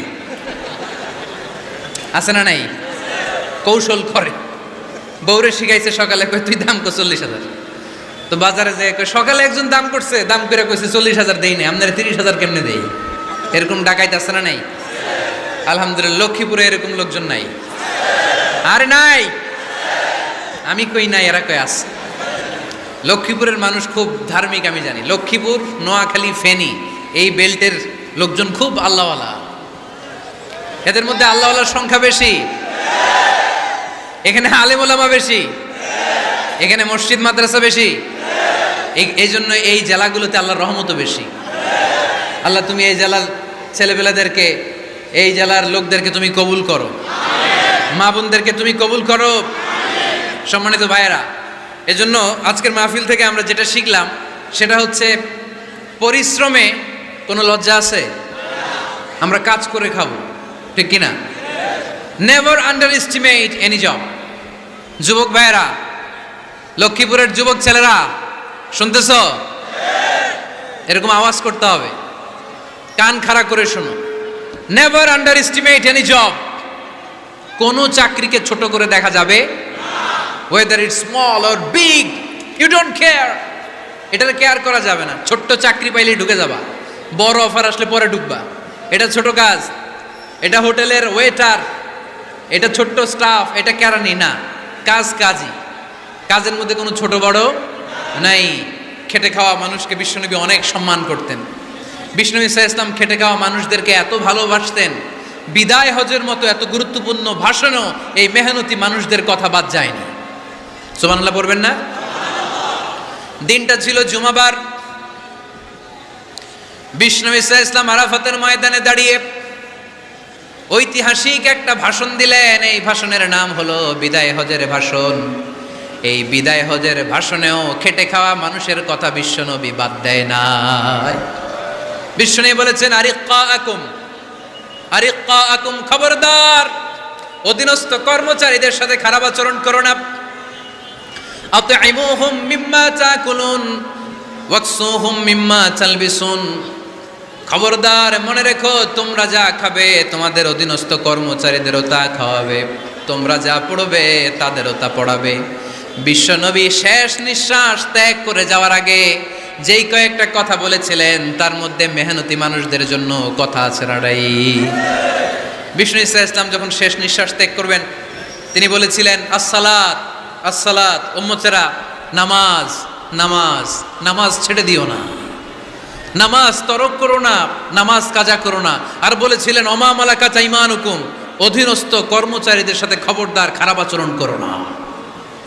যারা কর্মচারীদের সাথে খারাপ আচরণ করে, যারা মানুষের কাছ থেকে শ্রম নিয়ে কাজ করিয়ে টাকা দেয় না, কিয়ামতের দিন তাদের বিরুদ্ধে মামলা দায়ের করবে কে? কে করবে? হাদিসে কুদসি সাক্ষী বিষ্ণু ঈসা ইসলাম বলেন, আল্লাহ তাআলা ফরমান আনা খাসমুহুম সালাসাতুন আনা খাসমুহুম ইয়াউমাল কিয়ামা। তিন শ্রেণীর ব্যক্তির বিরুদ্ধে আল্লাহ বলেন আমি নিজেই কিয়ামতের দিন মামলা দায়ের করব। I will be against them in the day of judgment. Three categories of people I will be against them in the day of judgment. তিন শ্রেণীর লোক কিয়ামতের দিন তারা ছাড় পাবে না। আল্লাহ বলেন আমি নিজেই তাদের বিরুদ্ধে মামলা দায়ের করব। এর মধ্যে এক শ্রেণীর লোক হচ্ছে রজুলুন ইস্তাআজারা আজিরান ফাস্তাউফা মিনহু ওয়ালাম ইয়াতি আজরা। একজন শ্রমিক ভাড়া করে তার কাছ থেকে কাজ নিয়েছে কিন্তু তার পারিশ্রমিক আদায় করে নাই। এরকম আছে না নাই? দাপট দেখায়, দাপট দেখায় ইউনিভার্সিটির ক্যান্টিনগুলোতে। ইউনিভার্সিটির ক্যান্টিনে যে খায় মাগার বিল দেয় না, এরকম ডাকাইতে আছে না নাই? চায়ের দোকানে চা খেয়ে পরে দিমু, বিল দেয় না, আছে না নাই? দোকানে যে পণ্য কিনে বিল দেয় না, পরে দিমু, আছে না নাই? কিয়ামতের দিন আল্লাহ তোর এই মাস্তানি ছুটাবে, চিল্লা এখন ঠিক কিনা? আনা খাসমুহুম, আমি নিজেই তাদের বিরুদ্ধে মামলা দায়ের করব। কথাটা কার? এজন্য বিশ্বনবী বললেন খবরদার, মেহনতি মানুষ, খেটে খাওয়া মানুষ, এদের দোয়া কবুল হয়ে যায়। আতুল আজিরা আজরাহু ক্বাবলা আন ইয়াজিফা আরাকুহু, খবরদার বিশ্বনবী বললেন, শ্রমিকের ঘাম শুকিয়ে যাওয়ার আগে তাদের পারিশ্রমিক মিটিয়ে দাও। বিশ্বনবীর বিখ্যাত হাদিস, আতুল আজিরা আজরাহু ক্বাবলা আইয়াজিফা আরাকু, শ্রমিকের ঘাম মাটিতে লাগার আগে, শুকিয়ে যাওয়ার আগে তাদের পারিশ্রমিক মিটিয়ে দাও। কেননা তারা যদি বদদোয়া করে তোমার জীবনকে জাহান্নাম বানিয়ে দিবে কে? বিষ্ণু ঈসা ইসলাম সব সময় খেটে খাওয়া মানুষদেরকে আগলে রাখতেন। সব সময় শুধু যে ভাষণে মেহনতি মানুষদের সাথে ভালো আচরণ করতে বলতেন, শ্রমিকদের সাথে ভালো আচরণ করতে বলতেন এমনটা নয়, ওনার ব্যক্তিগত জীবন ঘাটলেও দেখা যায় উনি শ্রমিকদের সাথে কেমন আচরণ করেছেন। বিষ্ণু ঈসা ইসলামের একজন খাদেম ছিল, আপনারা তার নাম জানেন? কি নাম? সবাই বলেন আনাস। আওয়াজ করে বলেন, বিশ্বনবীর খাদেমের নাম? নামটা কেমন লাগে? ভালো লাগে? ছেলে হইলে রাখবেন তো? রাখবেন? অনেকে আমার জিজ্ঞেস করে যে আমার একটা ছেলের নাম বলে দেন। এই এলাকার যদি কারো সম্ভাব্য আগন্তুক 2-1 মাস পরেই ছেলে পৃথিবীতে আসবে, এর নাম রাখবেন আনাস। নাম কি রাখবেন? খাদিমু রাসূলিল্লাহ, আল্লাহ রাসূল সাল্লাল্লাহু আলাইহি ওয়াসাল্লামের খাদেম। এই খাদেমের কাছ থেকে একটু শোনেন ওনার মালিক কেমন ছিল, শুনবেন নাকি কষ্ট হচ্ছে? সম্মানিত ভাইরা, খেয়াল রাখবেন, কোন পীর সাহেবের ব্যাপারে যদি আপনি রিপোর্ট চান, পীর সাহেবের বউয়ের কাছ থেকে শুনবেন। কথা কয় না? বোঝে নাই বোধ হয়। একজন পীর সাহেব হুজুর উনি কেমন, রিপোর্ট নেবেন কার কাছ থেকে? কার কাছ থেকে? বউয়ের কাছ থেকে। একজন বড় সাহেব, বড় নেতা, তার ব্যাপারে যদি রিপোর্ট পেতে চান, আমি কয়েকটা জায়গা বলে দিই, এই জায়গাগুলো থেকে রিপোর্ট নেবেন। 1 নাম্বার তার ড্রাইভার, 1 নাম্বার। 2 নাম্বার তার বাড়ির দারোয়ান, 2 নাম্বার। 3 নাম্বার তার খাদেম, 3 নাম্বার। 4 নাম্বার তার ঘরের কাজের মেয়ে, 4 নাম্বার। এদের কাছ থেকে আসল রিপোর্ট পাওয়া যায়, ঠিক কিনা? এবার বিশ্বনবীর ব্যাপারে বিশ্বনবীর খাদেম কি বলে শুনবেন? বুঝে নাই বোধহয়। বিশ্বনবীর ব্যাপারে বিশ্বনবীর খাদেম কি কমেন্টস করছে শুনতে চান? খাদেমের নাম আরো জোরে বলতে হবে। আনাস রাদিয়াল্লাহু তাআলা, আনাস রাদিয়াল্লাহু তাআলা আনহু বলেন, বিশ্বনবী যখন মক্কা থেকে মদিনায় হিজরত করে আসলেন, মদিনার অলিতে গলিতে আনন্দের বন্যা বয়ে গেল। তলা আল বাদরু আলাইনা বলে সবাই বিশ্বনবীকে বরণ করে নিল, সবাই বিশ্বনবীর সাথে দেখা করতে আসলো। সবাই যখন আনসারী নারী পুরুষরা দেখা করতে যায়, আমার আম্মাও বলল, আনাস মক্কা থেকে বিশ্বনবী এসেছে, চলো তোমারে নিয়ে দেখা করতে যাই। আনাসের মা আনাস রাদিয়াল্লাহু তাআলা আনহু তখন খুব ছোট্ট, তিনি যে দেখে মানুষের ভিড়ে আনাসকে নিয়ে সামনে যাওয়া যায় না। আর তিনি দেখলেন মদিনার অলিতে গলিতে মানুষের ভিড়, আনসারী আবাল বৃদ্ধ বনিতা নারী পুরুষ সবাই বিশ্বনবীর সাথে দেখা করছে। আর যারাই দেখা করছে হাতে কোনো না কোনো হাদিয়া নিয়ে বিশ্বনবীর সাথে দেখা করতেছে। সুবহানাল্লাহ কইবেন না? আনসারী যত সাহাবারা বিশ্বনবীর সাথে দেখা করতে এসেছে, কি নিয়ে আসছে? কথা কয় না? তাহাদাও তাহাব্বু, হাদিয়া দাও, একে অপরকে হাদিয়া দাও, তোমাদের মধ্যে ভালোবাসার বন্ধনকে বাড়িয়ে দিবে কে? আনাসের মা বললেন, আমি মানুষ ধাক্কাতে ধাক্কাতে বিশ্বনবীর সামনে পর্যন্ত গেলাম, যে দেখি সবাই বিশ্বনবীর হাদিয়া দেয়। আমি বিশ্বনবীর সামনে যে কাঁদো কাঁদো সরে বললাম, ইয়া রাসূলুল্লাহ, ইয়া হাবিবাল্লাহ, লাম ইউবকি রাজুলুন ওয়ালা ইমরাআতুন মিনাল আনসার ইল্লা ক্বাদ আতহাফাকা বিতুহফা। ও নবী, আমি দেখতে পেয়েছি আনসারী এমন কোন নারী নাই, এমন কোন পুরুষ নাই যে আপনাকে আপনার হাতে কোনো না কোনো হাদিয়া দেয় নাই। ওয়া ইন্নী লা আকদিরু আলা যালিকা মা উতহিফুকা বি, কিন্তু ইয়া রাসূলুল্লাহ, ইয়া হাবিবাল্লাহ, আমার কাছে তো কোনো টাকা নাই, আমার কাছে কোনো পয়সা নাই, আমার ঘরে এমন কোনো জিনিস নাই যেই জিনিসটা আমি আপনারে হাদিয়া দেব, ইল্লা ইবনি হাদা, আমার এই নার ছেঁড়া ধন কলিজার টুকরা সন্তান আনাস ছাড়া। ও আখিরি জামানার পয়গম্বর, আমি আমার কলিজার টুকরা আনাসকে আপনারে হাদিয়া দিয়ে দিলাম। ইয়া রাসূলুল্লাহ, মদিনার আনসারী এমন কোনো নারী পুরুষ কেউ তো বাকি নাই যে আপনাকে হাদিয়া দেয় নাই, সবাই তো হাদিয়া দিল, কিন্তু আমি তো হাদিয়া দেওয়ার মতো আমার কাছে কিছু নাই। আপনারা কি হাদিস থেকে নেয়া এই গল্পটা বুঝতে পেরেছেন? কথাটা শুনতেছিলেন? আনাস রাদিয়াল্লাহু তাআলা আনহুর মা বললেন, ইয়া রাসূলুল্লাহ, আনসারী এমন কোন নারী নাই, এমন কোন পুরুষ নাই যে আপনারে হাদিয়া দেয় নাই, কিন্তু আমার তো হাদিয়া দেওয়ার মতো কিছু নাই আমার এই কলিজার টুকরা আনাস ছাড়া। কি আর আমি করব, আমার কলিজার টুকরা আনাসকে আমি আপনার দরবারে হাদিয়া দিয়ে দিলাম। ইয়া রাসূলুল্লাহ, আমার ছেলেটারই আপনারে হাদিয়া দিলাম। খুদ হাদা ইয়াখদুমু কামা বাদালাক, আপনার যেই কাজ লাগবে, যেই খেদমতের প্রয়োজন আপনার এই খেদমত করবে। ও নবী, আমি জানি আনাস আপনার বেশি খেদমত করতে পারবে না। আনাস আপনার মেসওয়াক এনে দিবে, অজুর পানি এনে দিবে, জুব্বা লাগলে জুব্বাটা এনে দিবে, ছোটখাটো কাজ করে আপনারে সাহায্য করবে। আমার কলিজার টুকরা সন্তানকে চিরকালের জন্য আমি আপনারে হাদিয়া দিয়ে দিলাম। আনাস রাদিয়াল্লাহু তাআলা আনহু বর্ণনা করছেন, আমি দাঁড়িয়ে দাঁড়িয়ে শুনছি আমার আম্মা বলছে আমি নাকি বিশ্বনবীর জন্য হাদিয়া। সুবহানাল্লাহ পড়েন। এবার খেদমত শুরু করলো সাইয়েদনা আনাস। ছোট্ট মানুষ কি আর করবে, কতটুকু খেদমত আর করতে পারবে? বিশ্বনবীর মেসওয়াকটা এনে দেয়। সুবহানাল্লাহ পড়েন। বিশ্বনবীর আতরের শিশিটা এনে দেয়, বিশ্বনবীর জাইতুনের তেলের বোতলটা আগিয়ে দেয়, বিশ্বনবীর জামাটা প্রয়োজনে বিশ্বনবীর হাতে এনে দেয়। সাইয়েদনা আনাস বলেন, আমি 1 বছর নয়, 2 বছর নয়, 5 বছর নয়, 7 বছর নয়, 10 বছর বিশ্বনবীর খেদমত করেছি। ফামা দারাবানি, 10 বছরে একদিনও তিনি আমারে মারে নাই। সুবহানাল্লাহ। একদিন আমার গায়ে হাত তোলে নাই। হাত তোলা তো দূরের কথা, ওয়ালা সাব্বানি, কোনোদিন গালি দেয় নাই। ওয়ালা আবাসা আলা ওয়াজহি, কখনো বিরক্তি সরে ভ্রু কুচকে আমার দিকে বিশ্বনবী কোনোদিন তাকায় নাই। সুবহানাল্লাহ পড়েন। কোনোদিন আমার গায়ে হাত তোলে নাই। আরে হাত তোলা তো দূরের কথা, আমাকে ধমকি পর্যন্ত দেয় নাই। ধমকি দেয়া তো দূরের কথা, আমরা অনেক সময় বিরক্ত হয়ে ভ্রু কুচকাই না। এরকম বিরক্তি হলে আমরা কারোর প্রতি বিরক্ত হলে কি হয়? কপাল ভ্রু কুচকে ওঠে, ঠিক কিনা? সাইয়েদনা আনাস বললেন কোনোদিন মারে নাই। খাদেম বলতেছে, খাদেম, বড় সাহেবের রিপোর্ট কার থেকে নিতে হয়? হয় খাদেম, নয় দারোয়ান, নয় ঘরের কাজের মেয়ে, তা না হলে ড্রাইভার। বিশ্বনবীর খাদেম বিশ্বনবীর ব্যাপারে কি কমেন্ট করছে? মা সাব্বানি ওয়ালা জারাবানি ওয়ালা আবাসা ফি ওয়াজহি। এই 10 বছরের খেদমতের জিন্দেগিতে কোনোদিন বিশ্বনবী আমারে মারে নাই, গায়ে হাত তোলে নাই। আরে হাত তোলা তো দূরের কথা, একটা ধমকও দেয় নাই। আরে ধমক দেয়া তো দূরের কথা, বিরক্তির সুরে ভ্রু কুচকে আমার দিকে কখনো তিনি তাকায় নাই। চিল্লায় বলো সুবহানাল্লাহ। আর আজকে মাইক পেলে মানবতা, মানবাধিকারের কর্মী কি সুন্দর কথা বলে, উইমেন রাইটসের কথা বলে, শিশু শ্রম নিয়ে কথা বলে, আর বাড়িতে কাজের মেয়ের গায়ের মধ্যে খুন্তি, গরম খুন্তি পিঠের মধ্যে লাগিয়ে পিঠ ঝলসিয়ে দেয়। এরকম আছে না নাই? পত্রপত্রিকায় প্রায় দেখা যায় যে কাজের মেয়েদেরকে কি অত্যাচার করে। খুন্তি গরম করে করে চামড়ার মধ্যে লাগিয়ে স্কিন ঝলসে ফেলেছে, গ্রিলের মধ্যে বেঁধে রেখেছে, সময় মতো খাবার দেয় নাই, পিটিয়ে মাথার চুল কামিয়ে মাথা নেড়া করে দিয়েছে। এরকম আছে না নাই? এরা মানবাধিকারের ঠিকাদার, এরা মানবাধিকারের কথা বলে।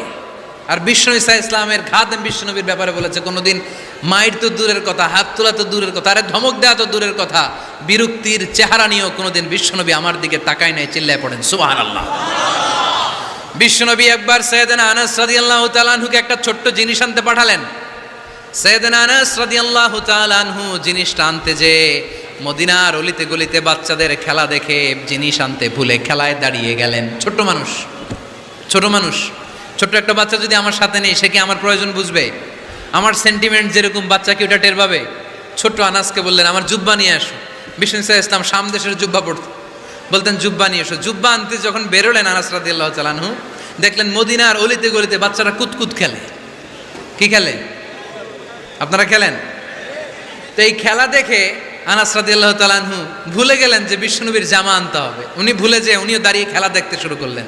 এখন ঘন্টার পর ঘন্টা যায়, আনাসও আসে না, জামাও আসে না। বিশ্বনবী ভাবলেন হায় রে, আনাস মনে হয় ভুলে গিয়েছে, কি আর করা যায়, নিজের জামা নিজেই নিয়ে আসি। বিশ্বনবী বের হলেন জামা আনতে। বের হয়েই দেখে মদিনার গলিতে বাচ্চারা খেলতেছে, ওইদিকে আনাস রাদিয়াল্লাহু আনহু দাঁড়ানো। বিষ্ণু সাল্লাল্লাহু আলাইহি ওয়াসাল্লাম কিছু বললেন না, যে উনিও আনাস রাদিয়াল্লাহু তাআলা আনহুর পাশে দাঁড়িয়ে খেলা দেখতে আরম্ভ করলেন। সুবহানাল্লাহ পড়বেন না? সাইয়েদনা আনাস খেলা দেখতে দেখতে দেখতে দেখতে দেখতে দেখতে হঠাৎ বিশ্বনবীর দিকে চোখ পড়ে গেছে। বিশ্বনবীর চোখের দিকে যখন সাইয়েদনা আনাস রাদিয়াল্লাহু তাআলা আনহুর চোখ পড়ে গেছে, সাইয়েদনা আনাস বলে আমার কলিজাটা এখান থেকে এদিকে চলে আসছে ভয়ে। কিসে? ভয়ে। উনি বললেন আমার গলা শুকিয়ে যেতে আরম্ভ করলো, কাঁপতে লাগলাম। হায় হায়, এখন আমার মনে পড়ছে বিশ্বনবীর জামা আনতে পাঠাইছিল, ভুলে গেছে খেলার আবেশে পড়ে। উনি বললেন, বিশ্বনবী আমারে ধমক দেন নাই, আমার গায়ে হাত তোলেন নাই, জামা আনতে পাঠাইছি এখানে খেলা দেখতেছো এটাও বলেন নাই, বিরক্তিও প্রকাশ করেন নাই। বিশ্বনবী শুধু একটা হাসি দিয়েছেন, স্মাইল। কি দিয়েছেন? একটা মুচকি হাসি দিয়েছেন। কি হাসি? সাইয়েদনা আনাস বলে, ওই যে ওই দিনের বিশ্বনবীর মুচকি হাসির শাসন মরার আগের দিন পর্যন্ত আমি আনাসকে সোজা রাস্তায় রেখেছি, আর ডানে বায়ে নেয় নাই। শাসন করতে জানলে লাঠি লাগে না, শাসন করতে জানলে ধমক লাগে না, শাসন করতে জানলে পিট্টি দেয়া লাগে না, মুচকি হাসি দিয়েও শাসন করা যায় কি যায় না? সাইয়েদনা আনাস বলেন, কোনোদিন মারে নাই, কোনোদিন ধমক দেয় নাই, সব সময় আমাকে আদর করেছে। চিল্লায় পড়েন সুবহানাল্লাহ। এজন্য সব সময় বিষ্ণু ঈসা ইসলাম শ্রমিকদেরকে ভালোবাসতেন। শ্রমিক কোনো লজ্জা নাই, লজ্জা হচ্ছে অলসতায়। আজ থেকে এই মাহফিল, এই এত বড় আয়োজন, এত বড় গ্যাদারিং তখনই সার্থক হবে যখন আমরা এই সিদ্ধান্তে আসতে পারবো যে আমরা অলস সময় কাটাবো না, আমরা আমাদের এই সময়গুলোকে প্রোডাক্টিভ ওয়েতে কাজে লাগাবো, কোনো না কোনো কাজের সাথে জড়িত হব। Never under estimate any job, whether it's big or small, বড় হোক বা ছোট হোক, কোনো কাজকে আমরা ছোট করে দেখব না। যে কোনো কাজ করো না ভাই, যে কোনো কাজ করো তা যেন হয় সবার চেয়ে সবচেয়ে সুন্দর। আমাদের অবসর সময়গুলোকে কাজে লাগানোর দরকার আছে না নাই? আমরা নিজেদেরকে কর্মঠ করে, কর্মজীবী হিসেবে, শ্রমজীবী হিসেবে নিজেদেরকে প্রতিষ্ঠিত করতে চাই। রাজি আছো মুসলমান? লক্ষ্মীপুরের যুবক ছেলেরা আওয়াজ করে বলো, পারা যাবে? লজ্জা কিসে? লজ্জা কিসে? অনেকে টাঙ্কি মারে, এদিক সেদিক ঘুরে, আর বলে আমার আব্বা চেয়ারম্যান। আরে তোর আব্বা চেয়ারম্যান, তুই কি? কয় আমার আব্বা MP, member of the parliament. আরে তোর বাবা এমপি, এটা তো তার গৌরব, তোর কি আছে সেটা বল। এজন্য নিজের পায়ে দাঁড়াবো। অলসতার সাথে আমাদের কোনো সম্পর্ক। আজকের এই মাহফিল থেকে আমরা অলসতা, অকর্মণ্যতাকে নো বলে দিলাম। অলসতাকে আমরা কি বললাম? আরো জোরে বলতে হবে, অলসতাকে কি বলবো? আর সব সময় কর্মঠ থাকবো, এনার্জেটিক থাকবো, নিজের পায়ে দাঁড়াবো, আইডিয়া জেনারেট করব, এন্টারপ্রেনার হওয়ার চেষ্টা করব, নতুন নতুন উদ্যোক্তা হওয়ার মাধ্যমে আমরা আমাদের নিজেদের ভাগ্য পরিবর্তনের চেষ্টা করব। কারণ আল্লাহ বলেছেন, ইন্নাল্লাহা লা ইউগাইয়িরু মা বিকাউমিন হাত্তা ইউগাইয়িরু মা বিআনফুসিহিম। আল্লাহ তাআলা ততক্ষণ পর্যন্ত কোনো জাতির ভাগ্যের চাকার পরিবর্তন করে না যতক্ষণ পর্যন্ত ওই জাতি নিজে নিজের ভাগ্যের চাকার পরিবর্তন করতে না চায়। চিল্লা এখন ঠিক কিনা? লাকাদ খালাকনাল ইনসানা ফি কাবাদ। আমি মানব জাতিকে কষ্ট সহিষ্ণু আর কর্ম সহিষ্ণু করে তৈরি করেছি। স্রষ্টা আমাদেরকে সৃষ্টি করে এক সংগ্রামে ঠেলে দিয়েছে। এখানে সংগ্রাম না করলে বেঁচে থাকা যায়? আমাদের সংগ্রামটা শুরু হয়েছে যখন আমরা মায়ের পেট থেকে বেরিয়েছি, ঠিক কিনা? একটা বাবার স্পার্মের মধ্যে 2 কোটি যদি শুক্রাণু না থাকে, সেখান থেকে সন্তান হয় না। তার মানে এই 2 কোটি শুক্রাণুর মধ্য থেকে আপনি একজন সফল মানুষ, যিনি বাকি 2 কোটির মধ্য থেকে সব শুক্রাণুগুলোকে হারিয়ে আপনি সফল হতে পেরেছেন। সেখান থেকে দুনিয়ার বুকে আপনি যখন এসেছেন, আপনাকে সংগ্রাম করে আসতে হয়েছে। যারা সিজারের মাধ্যমে পৃথিবীতে আসে তাদের এই সংগ্রামটা থাকে না, কিন্তু যারা নর্মাল প্রসেসে পৃথিবীতে আসে তাদের প্রচণ্ড সংগ্রাম করে, প্রচণ্ড চাপা খেয়ে পৃথিবীতে আসতে হয়, ঠিক কিনা? কারণ আমাদের সাইজ ছিল অনেক বড়। আমাদের মায়ের যে অঙ্গটা দিয়ে আমরা পৃথিবীতে আসব, ওই জায়গাটা ছিল খুবই সরু। আমাকে সংগ্রাম করে, আমাকে যুদ্ধ করে, আমার নিজের অস্তিত্বের প্রমাণ দিয়ে চিৎকার মেরে এই পৃথিবীতে আসতে হয়েছে। চিল্লায় বলো ঠিক কিনা? এজন্য এই পৃথিবীর বুকে আমরা যতদিন থাকবো সংগ্রাম করে বাঁচতে হবে, ঠিক কিনা? পরিশ্রমে লজ্জা আছে? লজ্জা কিসে?